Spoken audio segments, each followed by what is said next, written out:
नमस्कार सभी को और बच्चों को बहुत सारा स्नेह। आज हमारा लेक्चर नंबर है 15 और हमने सवाल करना है 9 था, आप देख सकते हैं। तो 9वां सवाल क्या कह रहा है, इफ़ ए इक्वल टू 3 6 9 12 15 18 21 और बी दे रखा है 4 8 12 16 20, सी दे रखा है 2 4 6 8 10 12 14 16 और डी दे रखा है 5 10 15 20।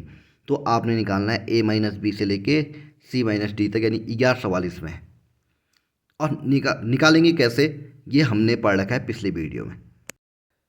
पिछले वीडियो में हमने पढ़ रखा था डिफरेंस ऑफ सेट्स के बारे में। आखिर में डिफरेंस ऑफ सेट्स क्या होता है, इसके कॉन्सेप्ट को आप डीपली वहाँ पे पढ़ लेंगे, क्योंकि एग्जाम्पल के साथ हमने पढ़ रखा है। यहाँ पे क्वेश्चंस के साथ करते हैं।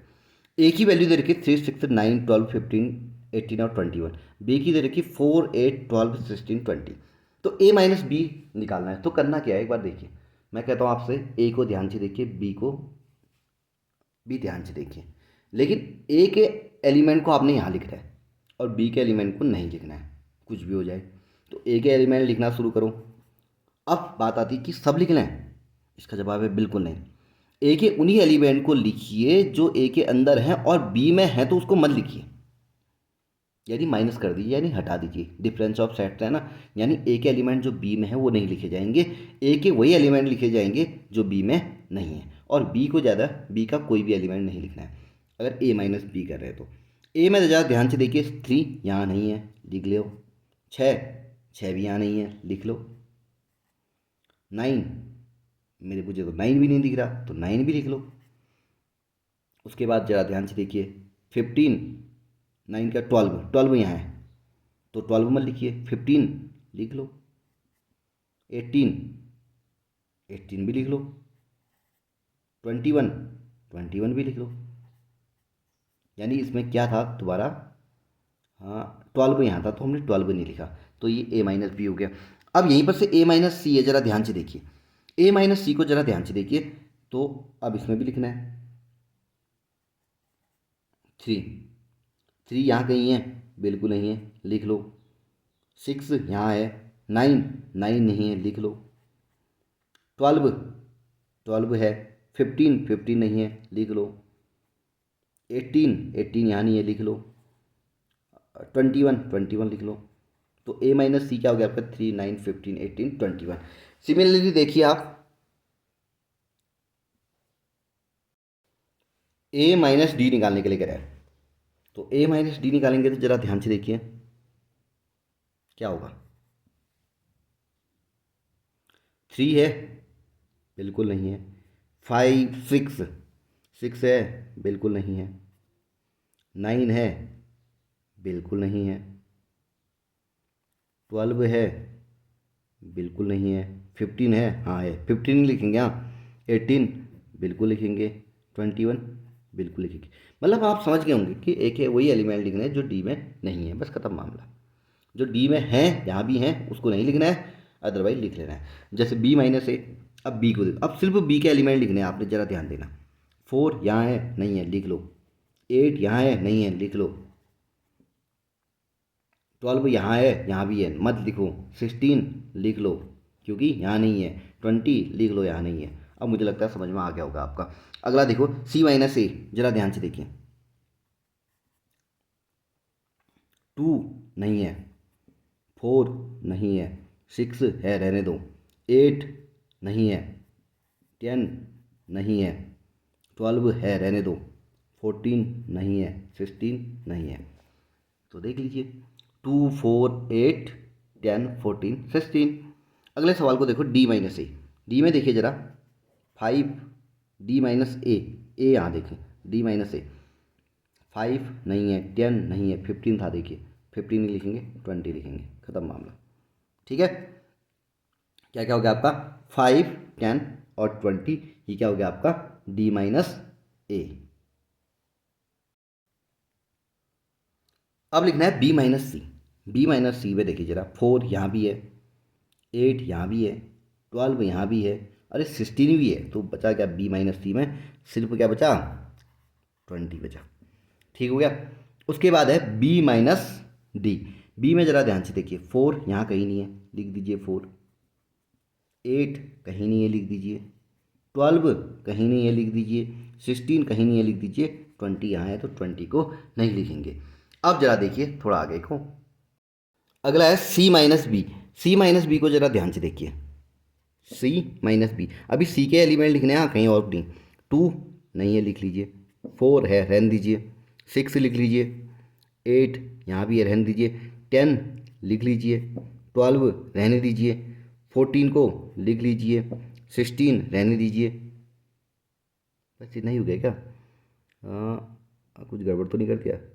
सी माइनस बी, सी माइनस बी में 2 हो गया, 6 हो गया, 10 हो गया, 14। ठीक तो है। 2 4 यहाँ भी है, 6 8 यहाँ भी है, 10 12 यहाँ रहने दो, 14 16 यहाँ रहने दो। ठीक है। इसके बाद है D minus B. D minus B को ज़रा ध्यान से देखिए। डी माइनस बी में क्या क्या है? 5 यहाँ नहीं है लिख लीजिए, 10 भी नहीं है लिख लीजिए, 15 भी नहीं है लिख लीजिए, 20 है रहने दीजिए। ठीक है। इसके बाद है सी माइनस डी को ज़रा ध्यान से देखिए। सी माइनस डी, सी माइनस डी में तो बहुत सारे एलिमेंट है, मुझे लगता है कि एक 10 ही 10 है, 10 के अलावा कोई भी नहीं है, तो पूरा ही लिख लो इसको। लिखना शुरू करो, 2 4 6 8 10 रहने दे दो, बाकी लिख लो 12 14 16। इसके बाद है डी माइनस सी निकालिए, तो डी माइनस सी को ज़रा ध्यान से देखिए। डी माइनस सी में क्या है? 10 है और कोई भी कॉमन नहीं है, तो लिख लो सीधे 5 लिख लो, 15 लिख लो, 20 लिख लो। ये आपका डिफरेंस है। मुझे उम्मीद है कि आपको ये क्वेश्चन आ गया होगा। इसके बाद आपके 3 सवाल और हैं, उन 3 सवालों को भी करते हैं, फिर ये एक्सरसाइज हमारी कंप्लीट हो जाएगी। 10वें सवाल में एक्स की वैल्यू दे रखी है, वाई की वैल्यू दे रखी है। एक्स की वैल्यू दे रखी है ABCD, वाई की दे रखी है FBDG। पहले कह रहा है एक्स माइनस वाई निकालिए, जरा निकालिए। फिर एक्स में क्या क्या है कॉमन? ए, एक तो तुम्हारा क्या है? ए है, देखिए यहाँ नहीं है। बी यहाँ है, हाँ बी यहाँ है। सी नहीं है, डी है, तो ए और सी हो गया। वाई माइनस एक्स में देखिए एफ यहाँ कहीं पर भी नहीं है, तो एफ आ गया। बी देखिए है यहाँ, डी यहाँ है, जी आ गया। उसके बाद क्या कह रहा है? एक्स इंटरसेक्शन वाई निकालिए। एक्स की वैल्यू में देखिए कौन कौन कॉमन है, अभी हमने देख रखा था। ए तो नहीं है, बी था यहाँ पे और डी था, तो क्या आ जाएगा? बी और डी। ये 10वां सवाल हो गया। अब चलते हैं 11वें सवाल की ओर। 11वां सवाल कह रहा है आपका कि if R is the set of real number and Q is the set of rational number, then what is R minus Q? Good question. R is the set of real number. R मतलब कहना क्या चाह रहा है, मतलब ऐसे समझो तो आर को क्या कहना चाह रहा है? Set of real number. Real number में क्या आते हैं आपके? रेशनल भी आते हैं और इरेशनल भी आते हैं। और क्यू क्या कह रहा है? Q is the set of rational number. इसमें क्या आ गया? Rational number. तो कह रहा है कि आर माइनस क्यू क्या होगा? अगर हम इसका सेट निकालेंगे तो रेशनल नंबर तो जितने हैं सारे हट जाएंगे, तो बचेंगे क्या आपके? ओनली क्या बचेंगे? Irrational number. तो हम इसको लिखना चाहते हैं आर माइनस क्यू क्या होगा? R minus Q is a set of irrational number, इसका आंसर होगा आपका। अब चलते हैं 12वें क्वेश्चन की ओर। 12वां सवाल क्या कह रहा है, जरा ध्यान से देखिए। 12वां सवाल कह रहा है कि state whether each of the following statement is true और फॉल्स, जस्टिफाई योर आंसर। अपने आंसर को जस्टिफाई भी करिए, कह रहा है कि ट्रू है कि फॉल्स है। जस्टिफाई हम समझा देंगे आपको। तो सवाल क्या कह रहा है? 2 3 4 5, ठीक है, and 3, 6 are disjoint sets. Disjoint होता है संयुक्त, यानी कोई भी क्या है इसमें कोई भी संख्या कॉमन है कि नहीं है, ये पूछना चाह रहा है। तो देखिए ये है 2 3 4 5, ये है 3 6। कॉमन है कोई संख्या? हाँ बिल्कुल है। क्या कॉमन है? 3 कॉमन है। 3 कॉमन है तो ट्रू होगा कि फॉल्स होगा? फॉल्स होगा, क्योंकि इसने डिसजॉइंट बोला। यहाँ 3 नहीं होता तो ट्रू होता, इसलिए फॉल्स हो गया। अगला देखिए क्या कह रहा है? AEIOU and ABCD are disjoint. अरे भाई ए तो कॉमन दिख गया ना हमें, ए कॉमन दिख गया तो ये भी फॉल्स हो गया। कैसे हो जाएगा भाई डिसजॉइंट? इसके बाद क्या कह रहा है?